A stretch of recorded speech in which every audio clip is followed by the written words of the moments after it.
Boa noite, pessoal. Que a paz de Jesus esteja em nossos corações. Vamos iniciando então mais um lindo trabalho. Como já sabemos, a nossa casa de caridade não está atendendo ao público, mas estamos atendendo online.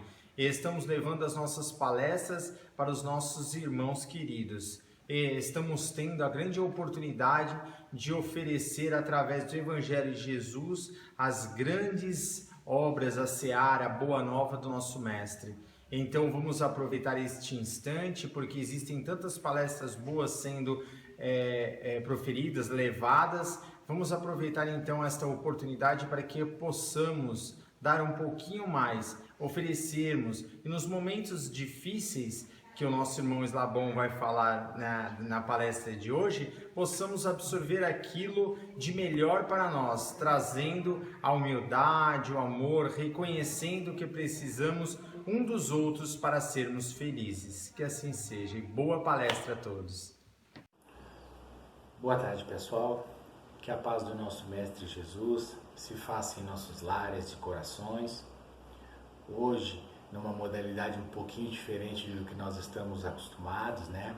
Aproveitando a tecnologia ao nosso favor, estou fazendo esse vídeo aqui na sala da minha casa, de uma forma simples, né?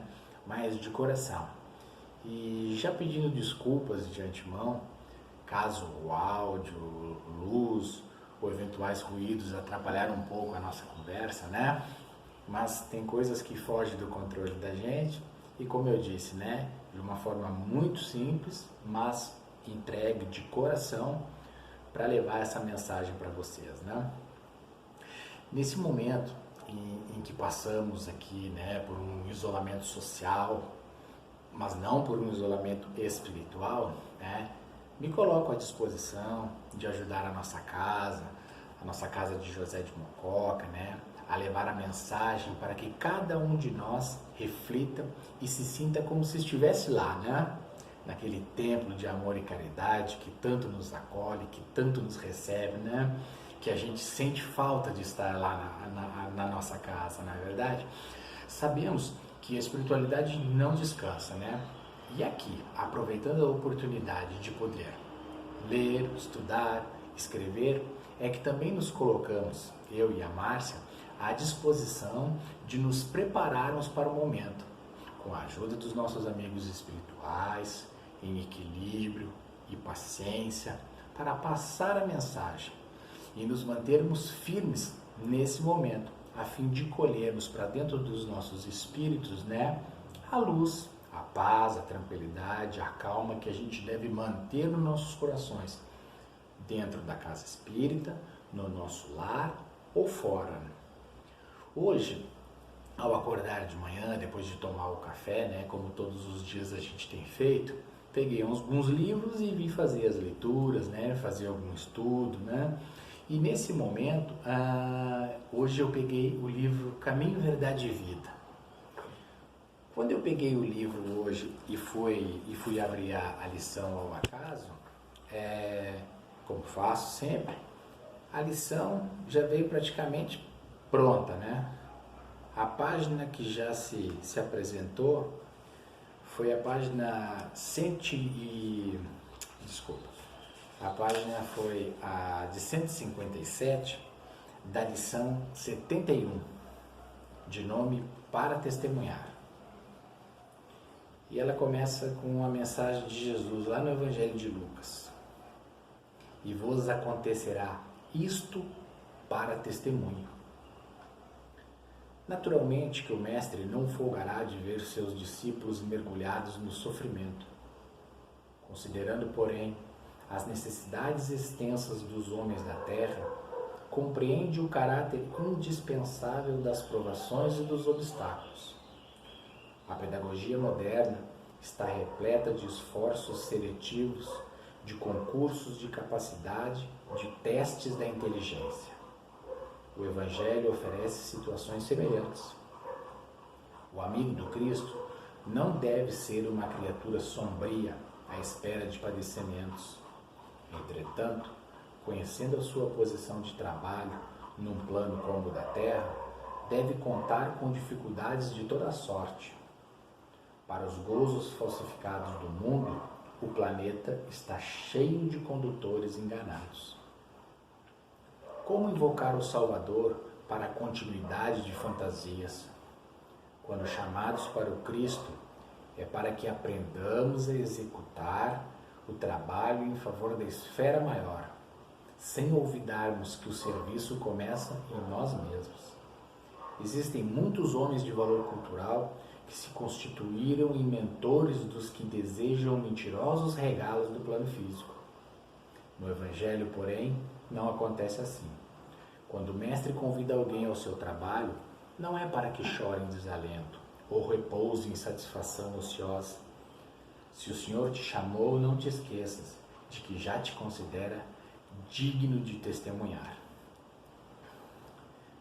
Aqui ele já apresenta, uma mensagem muito interessante e já nos alertando de que todas as necessidades da terra existem provações, e também obstáculos, Quando ele fala que o Cristo, ele não espera da criatura sombria que ela fique esperando padecimentos, que fique se lastimando, vai bem de encontro a esse momento, A gente está passando por uma situação muito difícil que a gente deve elevar o nosso pensamento e não esmorecer.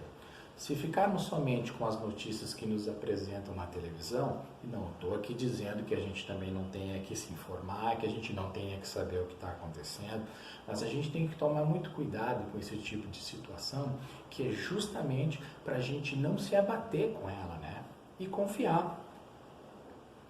Ele, mais lá pro fim, ele diz, que quando o mestre convida alguém para o trabalho, não é para que chore em desalento ou repouse em satisfação ociosa. Estamos aqui hoje trabalhando, Ao invés de eu ficar aqui hoje chorando, eventualmente, por uma dificuldade que possa estar se apresentando, eu estou fazendo o contrário, Eu estou aqui me mantendo firme, me mantendo em equilíbrio, confiando na providência divina, confiando no Mestre Jesus, porque eu tenho certeza de que esse momento vai passar e é que a gente vai colher, pós esse momento, lições maravilhosas. Até nas coisas ruins que o mundo e a vida nos apresentam, a gente tira lições. Isso é fato, Quando ele termina dizendo que se o Senhor te chamou, não te esqueça que já te considera digno de testemunhar. Se nós estamos passando por isso nesse momento, é porque já somos dignos desse testemunho, De passarmos por ele e depois podermos levar a mensagem, levarmos a nossa confiança, mostrarmos às pessoas que nós conseguimos superar esse momento, Nada melhor do que fazer isso se mantendo em equilíbrio e em prece. Interessante que nesse Evangelho de Lucas, lá no início dele, ele reconta alguns ensinamentos de Jesus, na sua última semana de vida em Jerusalém. Lá a gente tem o discurso das oliveiras, no qual ele profetiza a sua segunda vinda à terra. Mas não como pensam alguns, de que ele voltará à terra novamente, num corpo físico. Não, ele já está na terra através do nosso Consolador prometido, Ele já está conosco.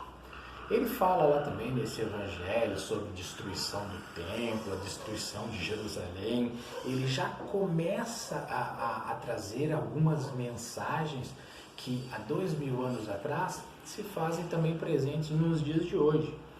No início do capítulo, Jesus estava a observar o povo fazendo doação e mostra aos discípulos a viúva que doou um pouco do que tinha, naquele cenário lá em que eles estavam no templo fazendo as suas doações, Essa lição nós temos lá no nosso Evangelho segundo o Espiritismo, no capítulo 13, o óbolo da viúva, E lá nessa lição do Evangelho, no final dela, ele está nos apresentando, ele está nos trazendo uma mensagem que a gente deve ser útil aos nossos irmãos, abrandar o sofrimento, consolar, dar uma palavra de incentivo, não só o dinheiro, que conta como a obra de Deus é o que a gente faz de boas ações, né? Se eventualmente você dar daquilo do que não tem num momento de dificuldade, isso é muito mais, conta muito mais perante Deus do que dar daquilo que te sobra, né?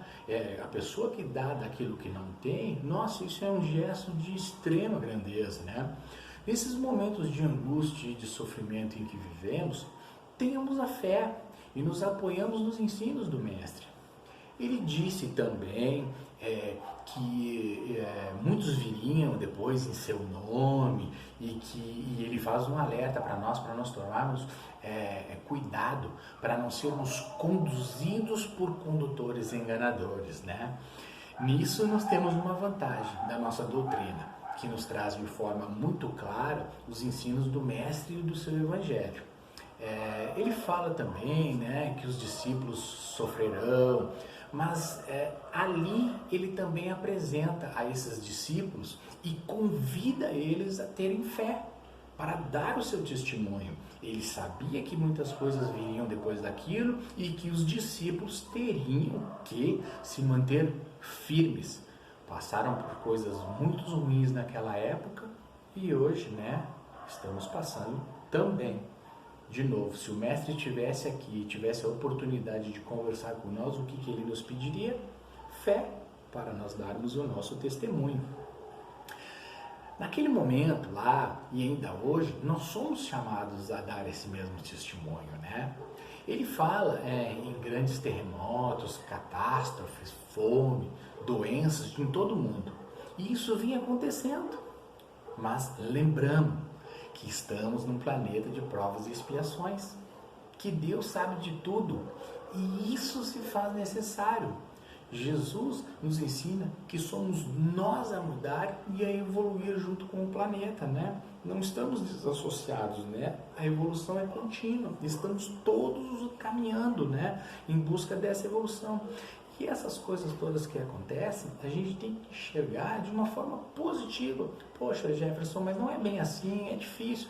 Claro que é, né? Mas ninguém está dizendo que não é.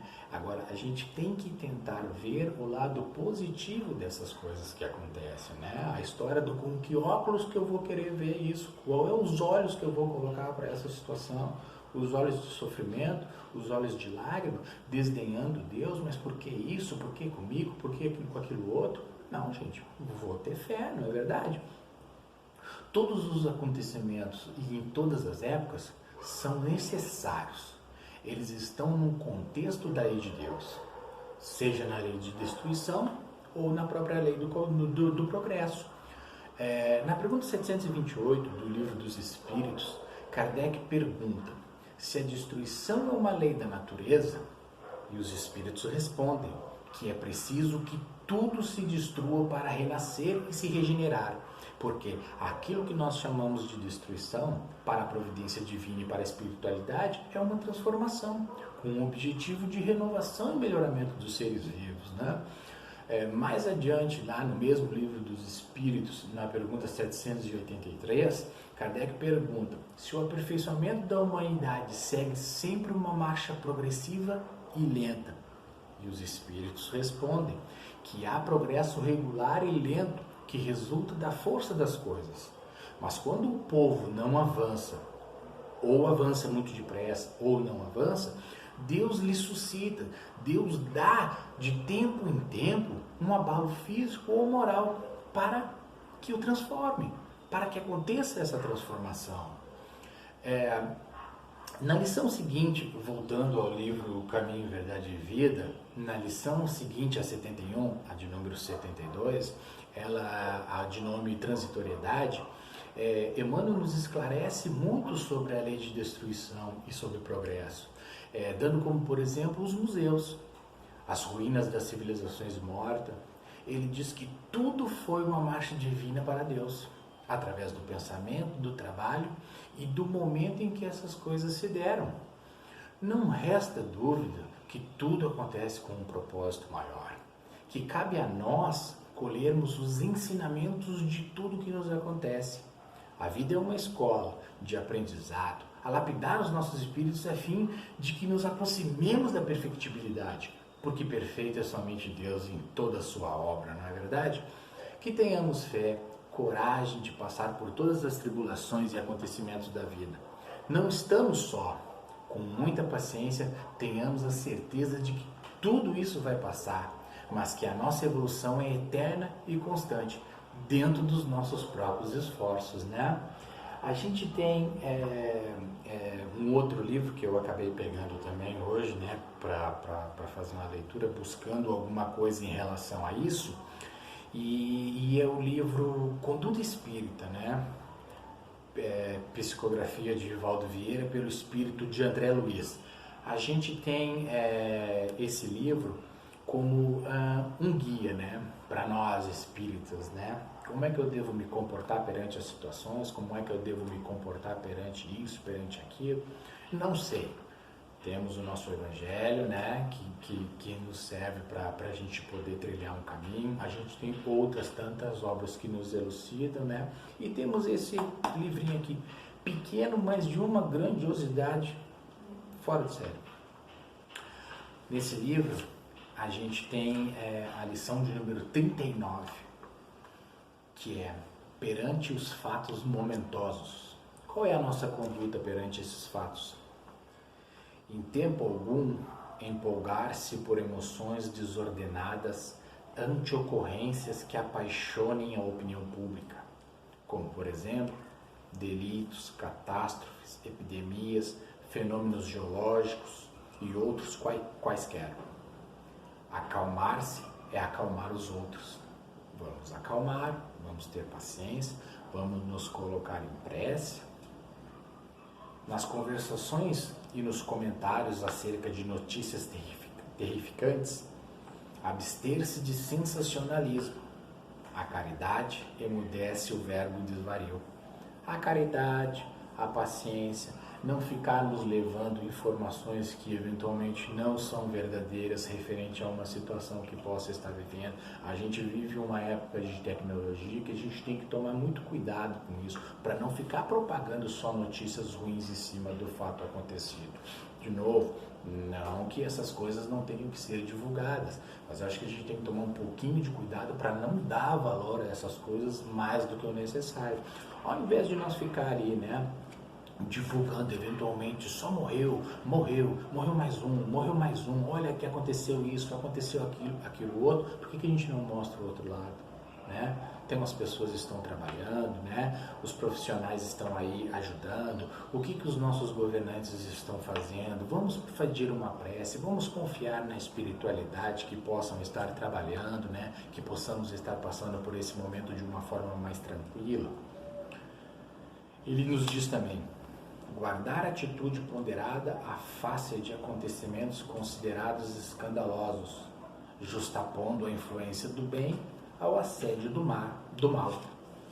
A palavra cruel aumenta a força do crime.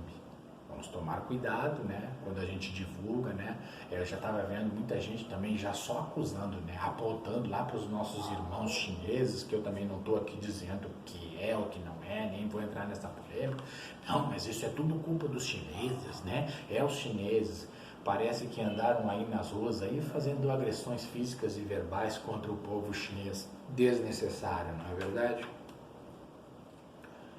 Resguardar-se no abrigo da prece em todos os transes aflitivos da existência. As provações gravitam na esfera da justiça divina. Não tenha dúvida, né? A justiça divina se faz presente em todos os momentos e o que nos cabe? Mantermos o equilíbrio e mantermos a prece. Aceitar nas maiores como nas menores decepções da vida humana, por mais estranhas ou desconcertantes que sejam, a manifestação dos desígnios superiores, atuando em favor do aprimoramento espiritual. Deus não erra, não tenha dúvida, tudo tem um propósito. O quão evoluído podemos nos tornar depois de um momento que não nos parece ser muito bom, cabe a nós. Nós é que temos que buscar o nosso aprimoramento espiritual dessas coisas, desses momentos, dessas oportunidades. A gente tem que tomar consciência de que isso tem um fundo que vai nos alimentar e não nos destruir. Ainda mesmo com sacrifício, entre acidentes inesperados que lhes firam as esperanças, jamais desistir da construção do bem em que lhe cumpre realizar. Cada espírito possui conta própria na justiça perfeita. Aqui é o nosso testemunho, né? Nós temos que dar o nosso testemunho no bem, nas coisas positivas daquilo que estamos enfrentando. Aí algumas pessoas vão me dizer, mas não foi você que perdeu um ente querido, né? Vítima de uma catástrofe, vítima de uma epidemia. Ok, se fosse eu, pelo menos com um pouquinho do entendimento que eu tenho, eu já não me caberia mais, né? Pelo menos desdenhar a espiritualidade ou desdenhar o Pai Maior. Como é que eu vou olhar para uma situação dessas e me apresentar em desequilíbrio? Mas não é fácil. De novo, a gente repete isso muito, ninguém diz que é fácil, mas a nós já não nos cabe muitas coisas. Ao invés de ficarmos desesperados, ficarmos, né, com aquela coisa, meu Deus, será, olha o Pai, por que isso, por que eu, por que aquilo outro, a gente tem que ter resignação, a gente tem que ter fé, a gente tem que ter confiança. E como é que nós vamos conquistar isso? Através da calma, da paciência, da prece, né, da leitura, do nosso elevar o pensamento a Deus, né, ao nosso Pai Maior, para que essas coisas passem de uma forma mais rápida, que os nossos sofrimentos sejam, né, diminuídos. E a gente consegue isso quando nós focarmos o nosso pensamento, a humanidade toda direcionar o pensamento ao Pai, pedindo para que Ele traga para nós o alento desse sofrimento, seja de uma catástrofe, seja de uma epidemia, com certeza a gente vai buscar. A gente não pode elevar o nosso pensamento ou jogar, né, as nossas palavras ao mundo, né, porque a gente sabe que as palavras, elas têm força, né, o pensamento, ele tem poder. Então, que façamos um bom pensamento, né, dessas ações. Gente, como eu falei para vocês, né, eu vim aqui hoje de uma forma muito simples trazer essa mensagem. Espero que a gente aproveite, né, esses momentos de reflexão, das quais nós estamos mais recolhidos, mais em família, né, que possamos estar com a paz do nosso Mestre Jesus, que Deus nos abençoe e ilumine sempre, que Jesus continue sendo o nosso guia e modelo, que tenhamos fé, que tenhamos confiança na espiritualidade, que as correntes espirituais possam estar trabalhando e atuando, corrente de Dr. Adolfo Bezerra de Menezes, corrente de Leão Denis, a nossa corrente da casa de José de Mucoca, a espiritualidade maior como um todo, com certeza está trabalhando. Vamos ajudar esses nossos irmãos com os nossos bons pensamentos, com os nossos bons fluidos, né? Vamos emanar luz, emanar amor a esses nossos irmãos, né? E também aos nossos irmãos sofredores, que possamos elevar o nosso pensamento em prece a esses irmãos, as pessoas que eventualmente perderam os seus entes queridos, que possamos pedir ao Pai que amenize as suas dores, que traga conforto a essas famílias, né? Nada melhor do que nessa hora a gente ter a nossa fé alimentada, a gente ter a esperança de que o Pai está junto conosco, né? Que o nosso Mestre Jesus é o guia e modelo, né? A gente vai vencer esse momento, gente. Vamos nos manter firmes, nos mantermos equilibrados. Agradeço muito a oportunidade de estarmos aqui mais uma vez. Novamente peço desculpa para vocês, eventualmente em termos de algum ruído, de alguma luz, mas como eu disse, né, tem coisas que fogem do controle da gente. Hoje eu não estou aqui com o meu amigo Robson ou com o nosso amigo Thiago, né, para poder fazer essa gravação de uma forma mais profissional, né, mas eu acho que deu para a gente poder levar a mensagem aqui de uma forma muito clara, muito positiva. Espero que vocês aproveitem, que Deus abençoe vocês, que a paz do nosso Mestre Jesus se faça presente em seus corações. Até a próxima, pessoal. Muito obrigado.